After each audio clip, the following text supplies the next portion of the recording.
바라는 점 등을 자유롭게 말씀해 주시면 되겠습니다. 의견 주실 분들은 발언 본격적으로 토론하기 전에 제가 이 발제하신 분들한테 몇 가지 팩트 체크를 한번 좀 하고 싶은데요. 우리 진민 교수님 한번 제가 아까 그 그래프 때문에 그 그래프에 보면은 이게 인허가 착공이 유독 22년부터 확 줄어들었거든요.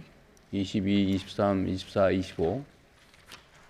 뭐 26년은 지금 뭐 전방이 지나 어떻게 될지 모르겠는데 요 시기에 왜 줄어든 겁니까? 뭐 구조적인 이유가 있나요? 왜 22년부터 이렇게 네, 보통 착공이나 인허가는 연말이 많이 몰리는데요. 2022년 말부터 이제 금리 인상이 되면서 조금 위축이 많이 된 걸로 나타나고 있습니다. 금리 때문에? 네, 금리 효과가 좀 크다고 보고 있고요. 네.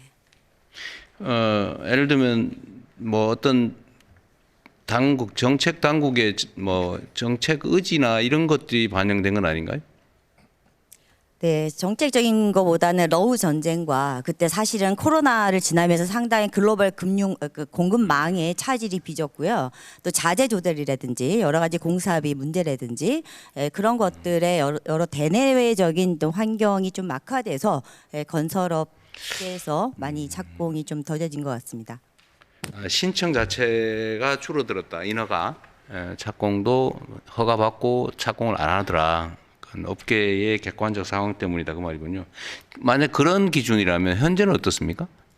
현재도 그 맥락이 계속 유지가 되고 있는 것 같은데요. 특히나 이제 사실은 대기업과 같은 경우는 이제 민간 재건축 수주로 굉장히 사실은 아주 시장이 그래도 잘 굴러가지만 비주택이라든지 그동안의 중소 주택 건설 사업자분들이 사실은 전체 건설업의 90% 이상을 차지하고 있습니다. 근데 이분들이 사실 참여하는 이 시장이 상당히 많이 좀 가라앉았다고. 근데 지금도 이제 금리가 다시 상승기로 접어들었고 전에는 어쨌든 하락을 계속 뭐 정책적으로 노력했다고 그럴까? 뭐 그런 쪽이었는데 이제는 객관적인 경제 상황에 맞춰서 금리는 오르는 방향으로 턴했고 내 보기에 국제적인 물가나 이런 상황도 그리 뭐 자재 조달이나 이런 것도 쉽지 않고 또 PF 상황도 그렇게 확실히 개선된 것도 아닌데 그럼 인허가가 계속 이런 경향이 유지될 가능성이 많다는 거겠죠? 그러면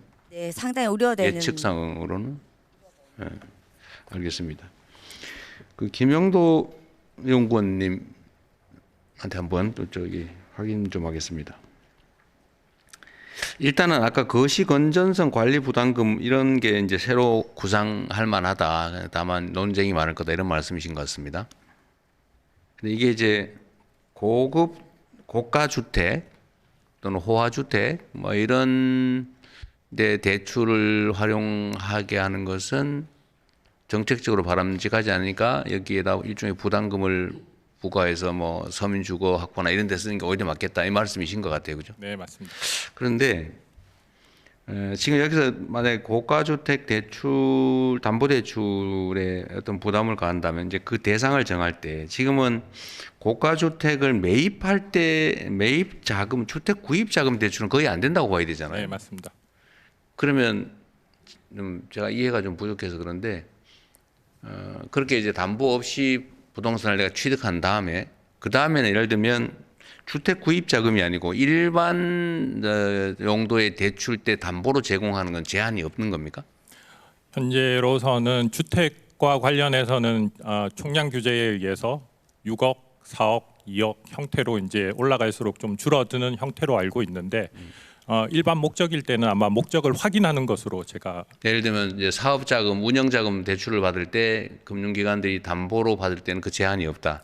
과거에서는 그거를 확인하지 않았으나 최근에는 그 자금이 부동산 쪽으로 가는지를 아마 모니터링하고 있는 것으로 제가 아니, 그러니까 내 말은 그건 이제 기만을 했을 경우에 이제 사후 대책이고 주택 구입 자금이 아니고 내가 회사 운영 자금으로 또 10억, 20억이 또는 50억, 100억이 필요하다. 근데 담보로 뭐 공장 부지, 건물, 뭐 특허권 더하기 내 개인적으로 가지고 있는 집, 뭐 100억짜리 뭐 이런 것도 하겠다 할 때 담보로 잡아준다 그 말입니까? 네.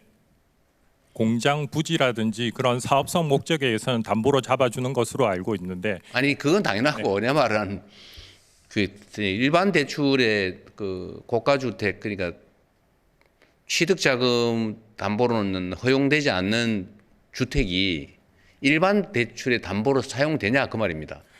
다른 목적으로 사용할 때는 1억까지만. 아 참. 네. 다른 목적 얘기 아니고 물론 그걸 전제로 하는지 모르겠는데 그거는 안 된다는 뜻입니까? 된다는 뜻입니까? 되기는 되는데 제한적으로 됩니다. 규모에 제한이 있습니다. 고급 주택을 담보로 제공하는데 일반 담보로 제공하는데 제한이 있다는 거예요? 네. 어떤 제한이 있습니까? 규모에 제한이 있습니다. 규모의 제한이 뭐죠? 1억까지만. 1억만 해준다고요? 그거 좀 이상한데? 담보로 1억밖에 안 쳐준다 그 말입니까? 일반 담보를 하는데? 빌릴 아닐 수 것 있는 같은데. 양이 제한이 되어 있습니다. 네? 빌릴 수 있는 양이 제한되어 있습니다.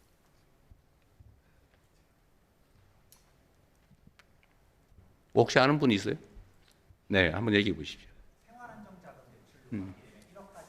생활안정자금은 그런데 내가 말하는 것은 이제 생활안정자금 대출이 아니라 사업자 대출로 가는 경우에는 1억을 초과해서도 받을 수 있습니다. 그러니까 내가 보기에는 무슨 뭐 저 회사 운영자금 이런 거 대출을 받을 때는 제한 없이 담보로 제공할 수 있으니까 이런 얘기를 하는 것 같아요. 지금 그런 거죠? 네, 맞습니다. 아파트를 담보로 제공해도 사업자 대출은 규모에 제한 없이 대출받을 수 대출액에 있습니다. 제한 없이 담보를 풀로 담보 가치를 인정해 주는 거죠. 네, 맞습니다.